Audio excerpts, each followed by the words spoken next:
Ladies and mostly gentlemen, today we're going to talk about everything coming in the very first major content update of Shadowlands, Chains of Domination. Now this actually launches on the PTR next week, so I thought I'd put together a little video just going over all of the brand new features coming to the game in this major content update. But before we get into that, guys, just want to thank the sponsor of this video, and that is my Twitch channel, twitch.tv/MrGem. If you want to check me out streaming Chains of Domination on the PTR or the Burning Crusade Classic Beta, I'm over on twitch.tv/MrGem every single day. Right, so it's been just over 2 months since they actually announced Chains of Domination at BlizzCon Online, so I thought I'd put together a little video just kind of telling you guys all of the brand new things that are actually coming to the game in patch 9.1. As I mentioned at the start of the video, this is launching on the PTR next week, so expect a ton of video content and stream content coming out of this channel over the next couple of weeks. It's going to be insane, and I'm really looking forward to finally getting my teeth into the patch 9.1 PTR. So there's a lot to get through in this video, so let's just kind of jump straight in with our first update, and that is to Covenants. Covenants will be receiving quite a big update in this patch, including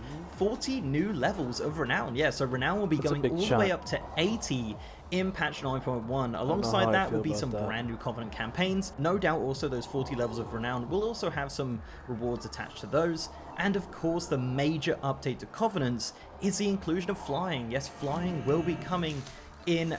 That's cool, but I don't know about the Renown, like in changing a Covenant and your Renown drops. That should be looked at. Patch 9.1 through the Covenant campaign. Shadowlands Pathfinder will be unlocked through that. There's no reputation or anything like that. It'll just simply be through Renown, and actually completing that will also give you a mount for each of your Covenants. So each of the 4 Covenants do have their very own mounts, which I've done a full video going over all those. I don't even have BFA Pathfinder, but I guess this is cool. Obviously, once the PTR launches, I'll show you them all in game. But yeah, so flying is coming. You'll be able to fly in all of the regular zones, not in the Maw and not in Oribos. But Bastion, Revendreth, Ardenweald, and Maldraxxus you will be able to fly in, so look forward to that in patch 9.1. Alongside flying, we're actually going to get a new armor set from each of the Covenants. This is a armor set that goes across all armor types, so each Covenant will only receive one of them, and this is the image that they gave us of the armor set. Some of them are okay, some of them are not so great, not sure if they're unfinished or whatever. A little bit strange, some of them don't have shoulders or anything like that. I'm not sure if that's a design choice or simply it just was online. But these are the armor sets you will be obtaining through the Covenant campaign, presumably, going into 9.1. One of the most major pieces of content of patch 9.1 to do is Korthia, the City of Secrets. This is going to be a brand new area of the Maw, which will include dailies and mounts and pets to collect, and presumably some new mount grinding. And yeah, it sounds like a pretty great area, honestly. The Maw, you know, definitely had some mixed receptions in 9.1, but hopefully Korthia will be just a fun zone. We didn't see a lot of it at BlizzCon Online, unfortunately, but obviously we'll see more when the PTR launches next week. But as of right now, we know that it's a new area of the Maw, not an entirely new zone, but a new area. So I'm not sure on the scale there, but it looks like a lot of fun, and from the sounds of it, I mean, we are paying a subscription. We need some new content every month. It's like having a magazine. A video game magazine. Very interested to see what kind of content we have coming out of Korthia. But as I said, this is one of the major things you'll be doing in patch 9.1 Chains of Domination. So speaking of the Maw, we'll actually be getting some updates as well. Stygia, the currency of 9.0, will be actually removed and replaced with a brand new currency from Venari. So spend all your Stygia right now, stop stockpiling it, because by the time 9.1 comes out, it's going to be removed, or I guess the sources of it will be removed. I don't think the vendor will be removed entirely, just the sources of Stygia, presumably. One major update is actually that all mounts will now be usable in the Maw. Yeah, so no longer do you have to go through the corridors or anything like that. You will actually be able to use all of your mounts in the Maw. And one thing that they did actually talk about was that the Maw will actually just not be as aggressive. Like, it won't be, you know, a super terrifying zone that you're just going to die all the time, you lose all your Stygia and everything like that. They're actually removing the Eye of the Jailer as well.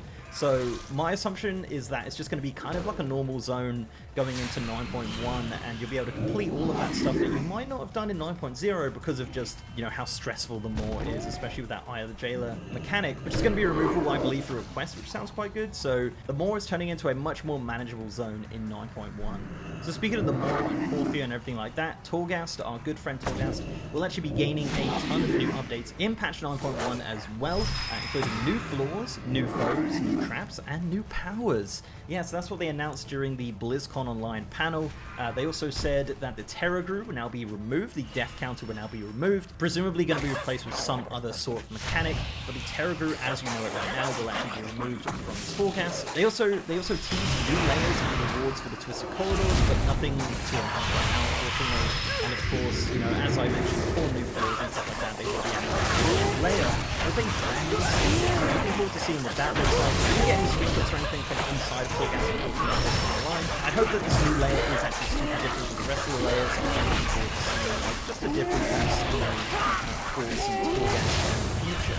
So of course, with every single major content patch, we do get a raid, and this is the Sanctum of Domination. This is a 10-boss raid located in Torghast, I believe, which according to the one screenshot we do have from the raid, looks like it will be kind of taking place slightly in Torghast. Presumably it'll be going outside of there as well and going on a whole big tangent to all sorts of places, and I'm sure it's going to be absolutely incredible looking. We actually already know 50% of the bosses in this 10-boss raid. One of those being the Terror Grew's Revenge, which obviously goes in line with the Terror Grew being removed from Torghast. Also, the Eye of the Jailer will be a boss, the Fate of the Damned, and then Kel'Thuzad. Yeah, Kel'Thuzad making a third return. Hopefully they do use some of that kind of, you know, mechanics from the vanilla boss. That'd be kind of cool to see.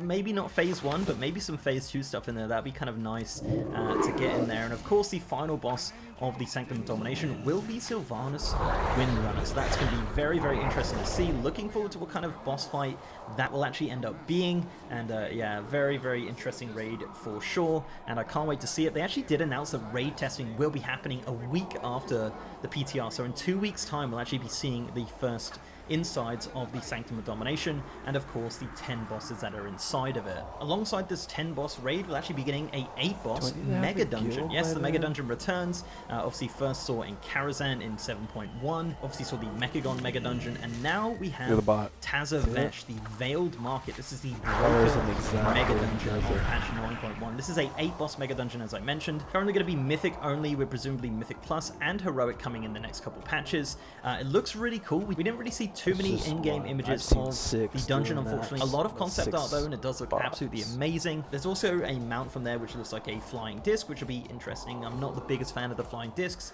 but we will be getting a mount from the mega dungeon and some really unique looking weapons. So I'm looking forward to seeing hopefully some more weapon designs coming out of the mega dungeon, and maybe even some armor. That would be actually super nice. And of course, also it has a infinite pirate dragon, so there's that. And according to Jeremy, it's going to be pretty wild. We're going to be going to some interesting places, presumably back to Azeroth as well. So looking forward to the data mining coming out of that, and all of the different areas we'll be exploring in Tazavesh, the Veiled Market. And finally, of course, with the patch, we'll be getting Shadowlands Season 2 for PvP and PvE. This brings increased item levels across the board through PvP and PvE, of course, and a new Mythic Plus affix called Domination. They also did announce that they're going to do an honor talent refresh, getting rid of some of the least used honor talents and kind of making some changes there. So that's pretty interesting for PvPers. Going to be very curious to see some of those changes coming out of the PTR as of next week. But overall, guys, that's basically it. That is everything coming in patch 9.1. Obviously, once it comes out, once we get the PTR, we'll have a lot more details on some of these specific things, and I'll be making videos just constantly about everything that's coming out. Minor changes, major changes, different features, secrets and things, because there's always little secrets in these major patches, and you know, they never seem to announce them, and it's always the best stuff. And yeah, so looking forward to seeing all of the new mounts and pets and everything like that coming out of patch 9.1. But that's pretty much it, guys. Do let me know what you think of this video. Let me know if you're excited for patch 9.1. Obviously 9.0 has been one of the longest first patches of an expansion. You know, you can't really blame them for it. There's obviously been the pandemic going on and everything like that, so yeah, we're just desperate for new content. Looking forward to the PTR next week, as I said. So yeah, guys, thank you very much for watching. Before I go, I'd like to give a massive shout out to my amazing patrons, YouTube channel members, Twitch subs. You guys are awesome. And if you'd like to support the channel in any of those ways, links are down below. So leave a like on this video, guys, if you'd like to, and subscribe if you haven't. Also got a partner Discord channel with over 3,000 members. And as I said, I am now streaming on twitch.tv/MrGM. Going to be diving straight into the PTR next week. Obviously, currently playing the Burning Crusade beta, so that's super, super fun. So guys, if you want to check me out streaming, I'm over on twitch.tv every single day. And with that, guys, maybe we'll check I'll see you next time.